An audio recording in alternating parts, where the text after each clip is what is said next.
Kebangkitan Naga Perang. Bab 24 Playing Victim. Di tengah gemerlapnya negeri Khatulistiwa, Underground City berdiri sebagai jantung dari kehidupan urban yang tak pernah tidur. Kota ini bukan sekadar tempat tinggal, ini adalah destinasi wisata bagi penduduk yang haus akan kemewahan dan hiburan tanpa batas. Dari jalan-jalan yang dipenuhi lampu neon hingga toko-toko yang memamerkan brand-brand ternama, semuanya tersedia di sini. Pusat hiburan dan pertokoan tak pernah tutup, menawarkan kesenangan dan kemewahan 24 jam sehari. Di sini, waktu seolah kehilangan makna, siang dan malam berbaur menjadi satu di bawah gemerlap lampu-lampu kota. Sebuah mobil Benz putih mengkilap berhenti di depan sebuah toko pakaian lokal yang elegan. Meski desainer lokal merancang gaun-gaunnya dengan kualitas tinggi, harganya tetap terjangkau dibandingkan butik-butik mewah yang memajang gaun-gaun berlabel internasional seperti Chanel. Cindy melangkah keluar dari mobil, suaranya terdengar penuh percaya diri saat berbicara. Aku akan mengembalikan uang temanmu kalau perusahaan kita berhasil mendapatkan pinjaman dari Naga Perang atau Serikat Dagang dan Industri. Ucapannya menandai tekad yang kuat saat ia masuk ke dalam butik. Namun, suasana di dalam toko pakaian segera berubah tegang. Seorang wanita pelayan toko, dengan sikap angkuh dan nada ketus, menatap Randy dari ujung kepala hingga kaki. "Maaf mas, kalau sopir harap menunggu di luar saja," ia ucapnya sinis, seolah merasa berhak merendahkan seseorang yang dianggapnya tak setara. Randy terkejut, matanya mencari-cari tanda larangan bagi sopir yang mungkin terpasang di sekitar butik. "Loh, memangnya ada larangan kalau sopir tidak boleh masuk?" tanyanya, mencoba memahami situasi yang tak masuk akal ini.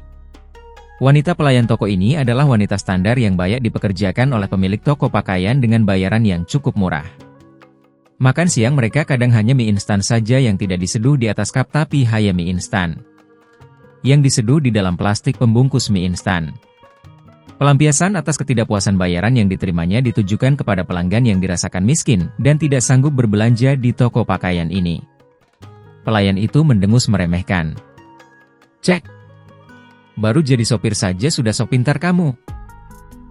Hinaannya meluncur tanpa ragu, menusuk harga diri Randy yang tetap berusaha tenang.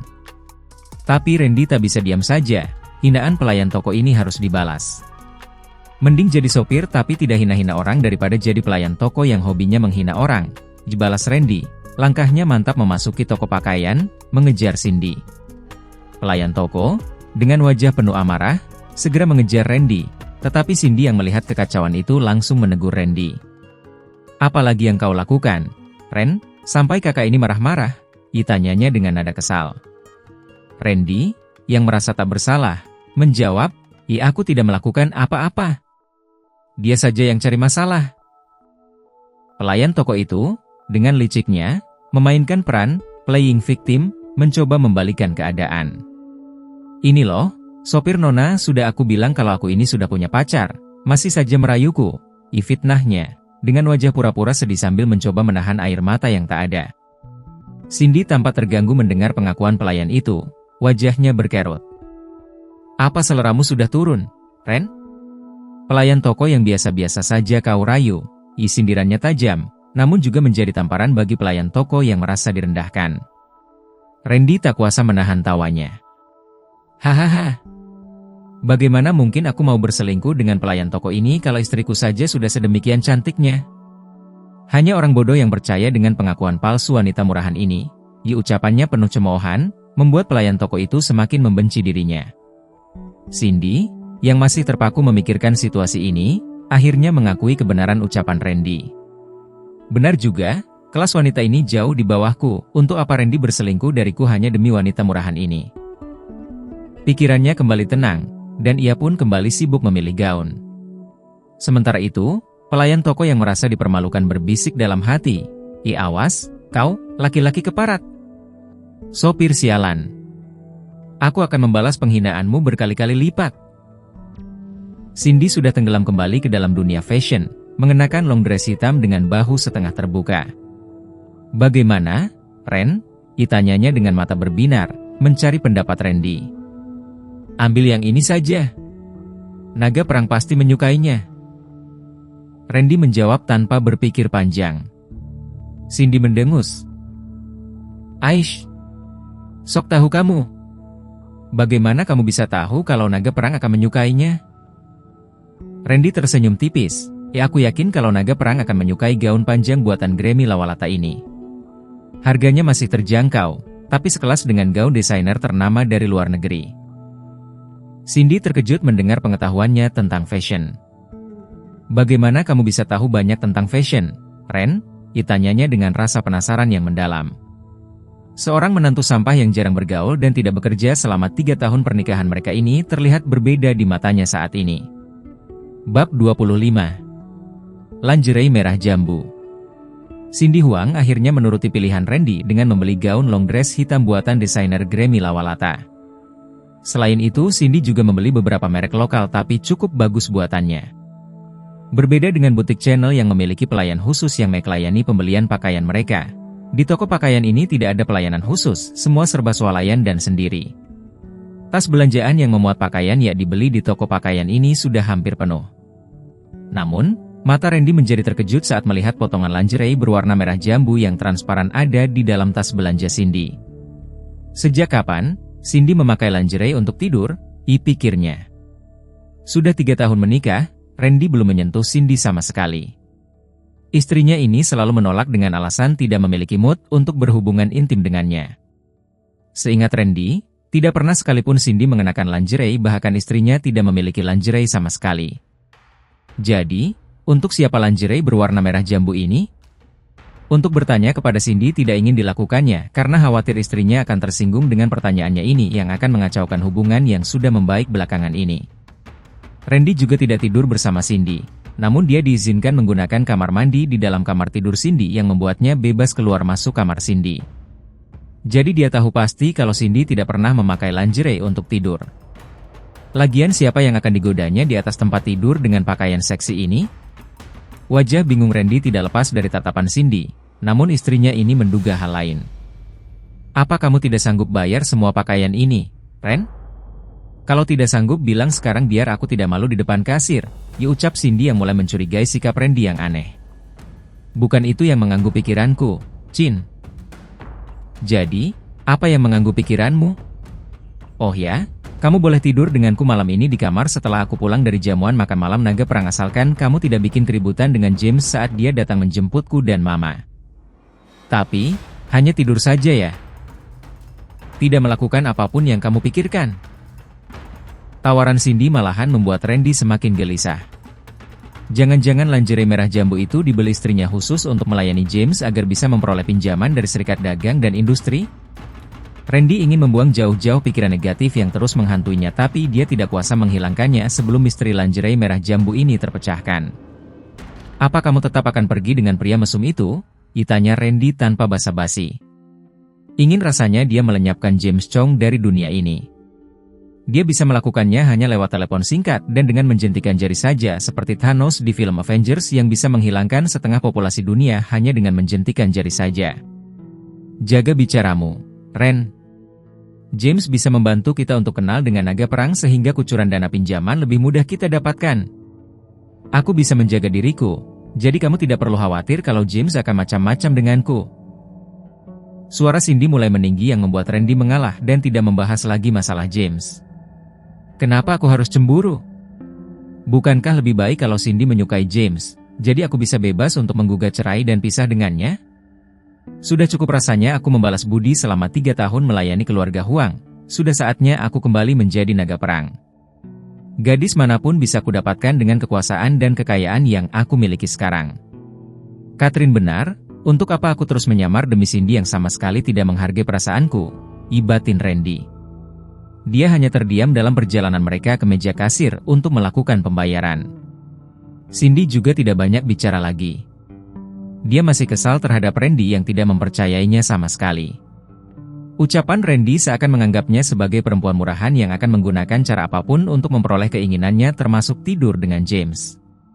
Randy juga menganggap kalau dugaannya ini benar adanya karena Cindy langsung kesal begitu dia menyinggung James padahal pria mesum itu telah menghina dirinya sudah sewajarnya sebagai istrinya. Cindy membelanya dan menendang jauh-jauh James dari hidupnya. Tapi, dia malahan menyetujui mendampingi James ke acara jamuan makan malam untuk dirinya sang naga perang. Sungguh sangat memalukan baginya menyaksikan istrinya harus berdampingan dengan pria brengsek seperti James. Belum lagi ibu mertuanya yang mata duitan dan selalu mendukung Cindy untuk menjadi istri James. Mungkin aku harus ambil sikap tegas dan meninggalkan Cindy? Apa aku bisa melakukannya? Pikiran itu terus tertanam di dalam benaknya, tapi tetap saja ada sesuatu di dalam dirinya yang menentang pikirannya untuk meninggalkan Cindy. Kamu kenapa sih? Diam terus. Apa kamu ini berpura-pura punya uang untuk membayar semua pakaianku ini? Apa kartu yang kamu tunjukkan ini sebenarnya kosong dan tidak ada saldo kreditnya? Tanya Cindy bertubi-tubi. Sementara itu, pikiran Randy tetap tidak bisa lepas dari lingerie merah jambu yang dibeli oleh Cindy. Untuk siapakah Cindy Huang akan memakai lingerie merah jambu ini nanti, apakah untuk James Chong ataukah untuk dirinya? Bab 26. Saldo kartu kosong. Senyum tipis terlukis di wajah kasir, senyum yang tampak ramah namun syarat dengan nada buatan, saat dia melayani pelanggan yang menumpuk pakaian bermerek di atas meja kasir. Selamat siang, Bu. Silakan taruh semua belanjaannya di sini. Saya yang akan urus semuanya, sapanya dengan nada sopan yang terlatih. Namun, ketika pandangan kasir itu jatuh pada Randy, matanya menyipit, seakan menilai setiap helai pakaian yang dia kenakan. Jaket kulit coklat yang mulai pudar, kaos oblong yang sudah terlalu sering dicuci, dan tas selempang usang di bahunya, semua itu membuat Randy tampak seperti mahasiswa perantauan yang hidup dengan uang saku yang pas-pasan. Dalam diam, kasir itu menilai Randy tak lebih dari seorang yang tak pantas berada di toko ini, apalagi mampu membayar barang-barang mewah di hadapannya. Yakin kamu bisa bayar semuanya? Jangan bikin aku malu di depan kasir yang sudah melihatmu dengan sebelah mata, bisik Cindy, menahan suaranya agar tak terdengar oleh orang lain. Wajahnya agak cemas dan tampak ragu-ragu. Randy hanya tersenyum, senyum yang begitu tenang dan percaya diri. Tenang saja. Belanjaanmu ini tidak ada apa-apanya. Aku bahkan bisa membeli seluruh toko ini jika aku mau. Petugas kasir menggumamkan ejekan dalam hatinya, tak percaya dengan omongan besar Randy. Baginya, orang miskin yang mencoba berlagak kaya adalah pemandangan yang memuakkan. Jangan omong besar, Ren. Bisa bayar belanjaanku saja sudah cukup buatku senang, Cindy menimpali dengan pandangan yang gusar. Dengan anggukan kecil, kasir muda itu memulai tugasnya. Dengan cekatan menggesek barang-barang satu persatu di mesin kasir otomatis. Semua totalnya 35 juta, Bu. Ucapnya sambil memperlihatkan layar yang menunjukkan jumlah akhir belanjaan Cindy. Kalau benar kamu tidak sedang membual, sekarang waktunya kamu buktikan, Cindy berkata, menantang Randy dengan nada penuh skeptisisme. Meski di dalam hatinya, ia berharap Randy mampu membayar semua barang itu, agar dia tidak dipermalukan di depan umum. Dengan tenang, Randy mengeluarkan kartu berwarna hitam legam, Black Dragon, yang kemudian disodorkannya kepada kasir. Kasir itu memandang kartu tersebut dengan kerutan di kening, tak percaya. Apa ini? Bukan kartu kredit, bukan juga kartu debit. Kartu mainan apalagi ini? Gumamnya, menatap kartu dengan kecurigaan. Apa ini kartu uang elektronik? Saldo maksimum setahuku hanya 2 juta, tidak lebih. Coba saja gesek di mesin edisi, pasti berhasil, jawab Randy dengan santai, tidak peduli dengan keraguan dari wanita petugas kasir ini. Meski diliputi keraguan, kasir itu menuruti, menggesek kartu tersebut. Tapi, bukannya transaksi yang berhasil, layar mesin justru menampilkan pesan error. Tidak bisa, Pak. Kartu ini tidak berfungsi, ujar kasir dengan nada yang mulai kehilangan kesabarannya. Cindy menunduk, wajahnya memerah oleh malu, sementara di sekelilingnya, bisik-bisik tajam mulai terdengar. Orang miskin tapi gayanya minta ampun. Mau belanja mewah tapi pakai kartu mainan, dasar norak. Minggir. Kami mau bayar. Suara-suara itu menelusup ke telinga Cindy, membuatnya merasa terpuruk. Rasa malu semakin mendesaknya ketika Randy mencoba lagi dengan mengeluarkan beberapa kartu ATM, hanya untuk mendapati bahwa semuanya tidak berfungsi dengan baik di mesin edisi. Randy masih belum memasang aplikasi mobile banking yang memungkinkan dirinya untuk membayar tanpa kartu, hanya menggunakan aplikasi QRIS yang saat ini sedang booming. Maaf, Pak, antrian semakin panjang, silakan selesaikan masalah kartu ini dulu. Kami juga menerima pembayaran tunai, ucap kasir, nadanya dingin seakan menyudahi sandiwara yang tak layak ditonton ini. Dengan wajah bingung, Randy menyingkir, mencari nomor telepon di ponselnya dan segera menghubungi Catherine. Halo, Cat? Kenapa semua kartu yang kamu berikan tidak bisa dipakai belanja? Tanyanya, suara penuh tanda tanya. Di seberang sana, Catherine menjawab dengan tenang. Berapa total belanjaan ketua? 35 juta, jawab Randy, merasa jumlah itu tak seberapa. Aku lupa memberitahumu, ketua.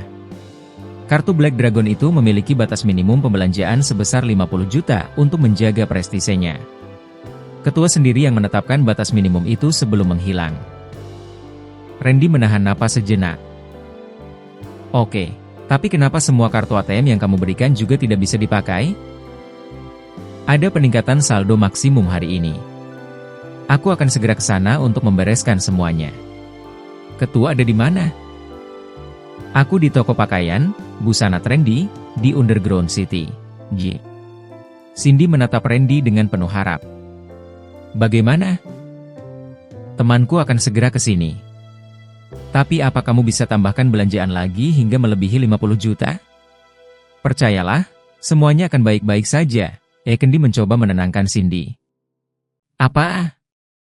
35 juta saja kita belum bisa bayar. Sekarang kamu minta aku belanja lebih? Kamu sudah gila?